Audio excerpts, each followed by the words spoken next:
made plenty of videos on this channel talking about the different challenges and problems with Yu-Gi-Oh!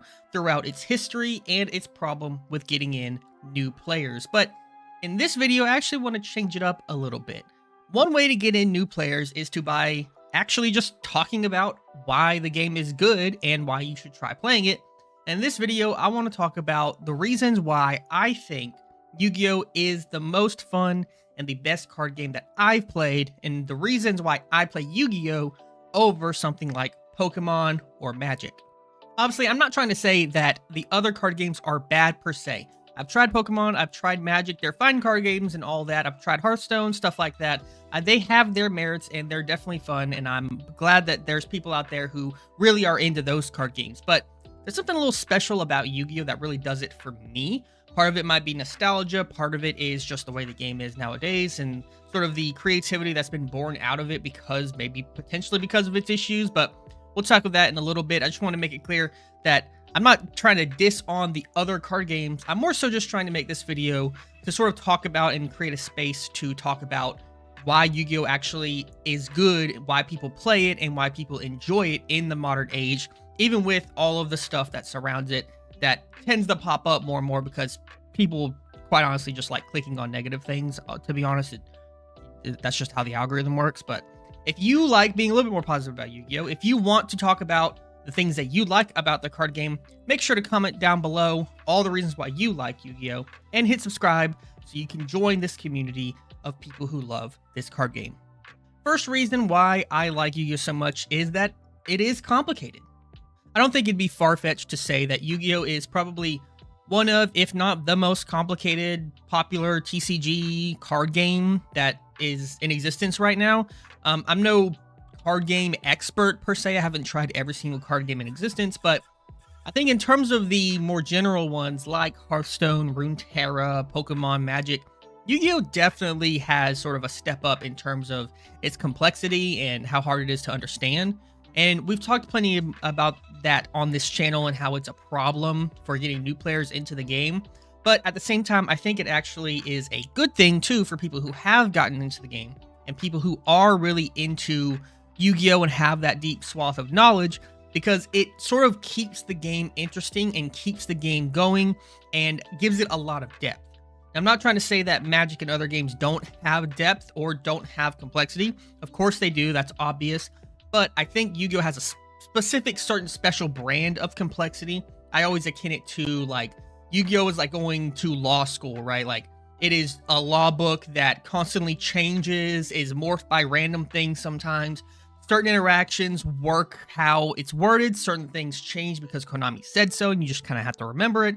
It's very, very complicated, and that can be frustrating for new players for sure.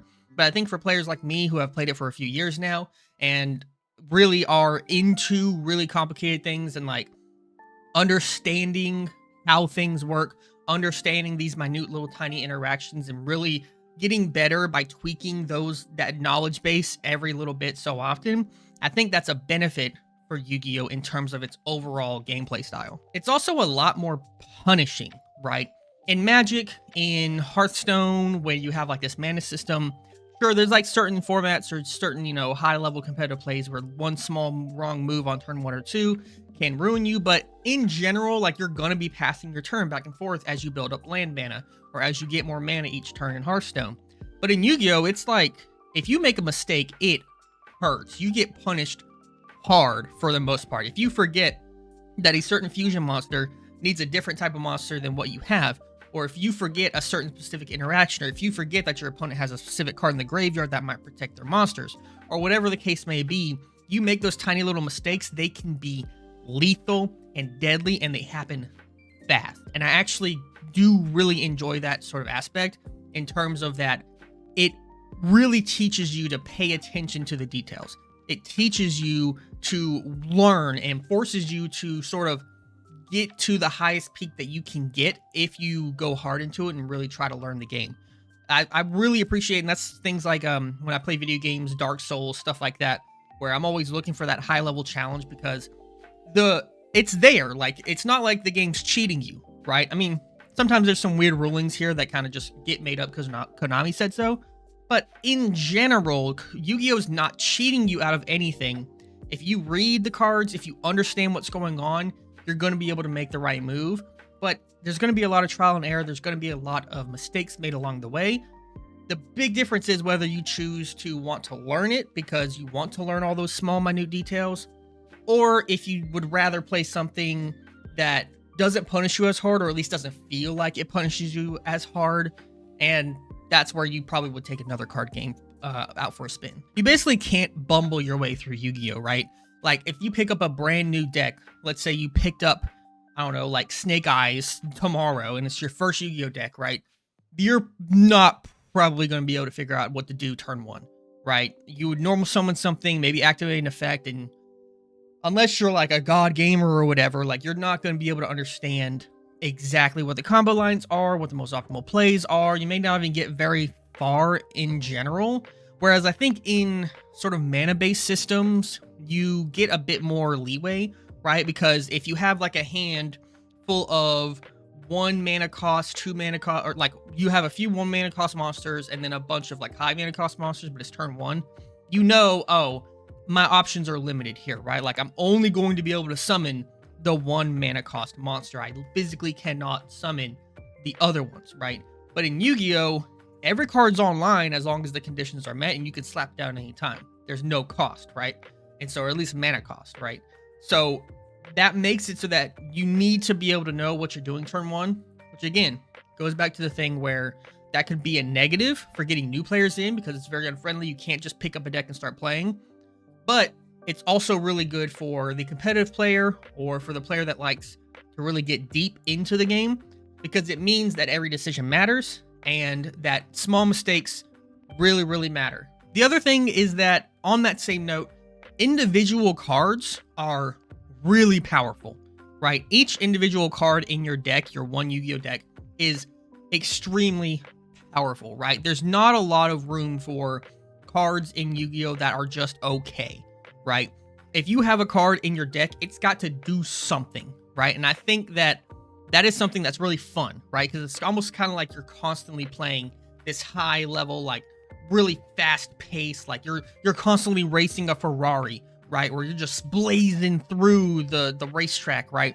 And so when you start your turn and you draw your card for turn, it can feel really, really hype because any one of those cards could be the difference because they're just so individually powerful. Whether that be a board breaker that you need at the right time, whether that be a decent hand trap that you can use exactly at the right time, like an infinite impermanence going turn 2, or whether that be a 1-card starter that you really needed, or just an extra combo piece that you really, really needed, and it's in the deck because almost every card in your deck is so extremely powerful that when you draw those cards, you get your set of, cards in your first turn hand, it feels good because you're like, oh, I know what I can do with this. This card's going to do this, and then it leads me down this road. But if I use this card, it's going to lead me down a different road, and I can use this card to stop my opponent. Like, each card in Yu-Gi-Oh is just so incredibly powerful, and I think that actually adds a little bit of the fun to it because it feels powerful when you play them as well. Also, just like from an aesthetic point of view, Yu-Gi-Oh art's pretty awesome, especially the old school art. That's probably where most of us kind of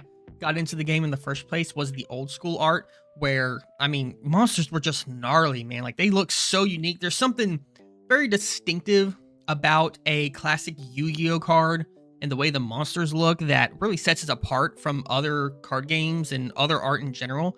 Like, you can kind of see a classic Yu-Gi-Oh monster and be like, I know what that is. Like, that is a Yu-Gi-Oh monster. Like, it has a distinctive style to it, right? Almost similar to how, like, Pokemon has a distinctive style to it, right? And I think that's a really unique thing in Yu-Gi-Oh. There's a art style, a deck for everybody, right? I mean, you like cool dragons, we got them. You like, anime girl whatevers, we got them. You like, fuzzy animals, we got them. You like, I don't know, like clouds. Sure, you like clouds a lot, we got them. You know what I mean? Like, there's just so much diversity in Yu-Gi-Oh that I think really lends itself to a lot of artistic creativity and a lot of different decks that can really connect with a lot of different people, at least in terms of aesthetics. And on that note, not only do the cards look different, but for the most part, they act pretty different too. Because there is no, like, and I've mentioned this before in like one of my first talking head videos like this, where I don't think Yu-Gi-Oh can really have keywords because just each card is so unique to itself. And I think that is a benefit to Yu-Gi-Oh! Because each card not having keywords or anything like that really adds to the creativity, really adds to that diversity, right? Because there's so many different decks that can do so many different things just because of the way that they're written and worded that kind of give them a specific theme, give them a kind of play style, and they can feel so different from one another. Whether you're playing even one combo deck, playing with another combo deck can feel so different just because of the way that they get to their end board and the way that they use their monsters and how they play around interactions can be so diverse and so varied. It's kind of insane. Like if you look at a deck such as Vanquish Soul, right, one of the newer decks in the format from like the past year or whatever, that deck is built around Japanese fighting games, right, where you have your main fighter, but then they tag out of each other and do assists and stuff like that. They play like that. You have a raisin on the field and you have a Hungry Burger in your hand, and it can tag out the raisin into the Hungry Burger just like you would with an assist character or like a secondary character in a 3-character fighting game like a Marvel vs. Capcom or something like that. I think that's really cool. It's something that I'm not sure that other card games can really do, or at least can't do as well, because Yu-Gi-Oh! Has such a free-form way that they do text on their card, the way that they write their effects and stuff like that, that it allows for unique things like that. And Vanquish Soul isn't the only one. It's so many decks that do that, where they just feel so unique and different. And I think that really adds to Yu-Gi-Oh! In the long run and makes a bunch of different decks really feel different and also allow them to connect to different people. And like, again, I said it just a second ago, I think there is a deck in Yu-Gi-Oh! For everybody. Now, none of these points I just said, again, are trying to say that other card games don't have these. I just think, for me, Yu-Gi-Oh! Does them so extremely well that no other card game kind of competes. Like I said, I've tried other card games before, and like, I've had fun, I've done things like that, but Yu-Gi-Oh! Is the only one that's kind of stuck with me. And it's not just because nostalgia, although that's part of it. I've had Pokemon nostalgia. I've liked Pokemon before Yu-Gi-Oh!, but I still don't play the card game, right? Yu-Gi-Oh! Just has some kind of special sauce that just sticks with me. And I think for the reasons above, and partially for nostalgia reasons, partially because of just how it's impacted my life and my friend groups and stuff, I think Yu-Gi-Oh! Is a really special card game, and one that I think everybody should at least try if they have the time and want to put the effort in, because it is a lot to learn, and I must admit that. But I think it's a really unique card game. I think it's really amazing, and I think that's why the reasons I've listed are why I think Yu-Gi-Oh! Is the one that stuck with me over all the others. Why has Yu-Gi-Oh! Stuck with you?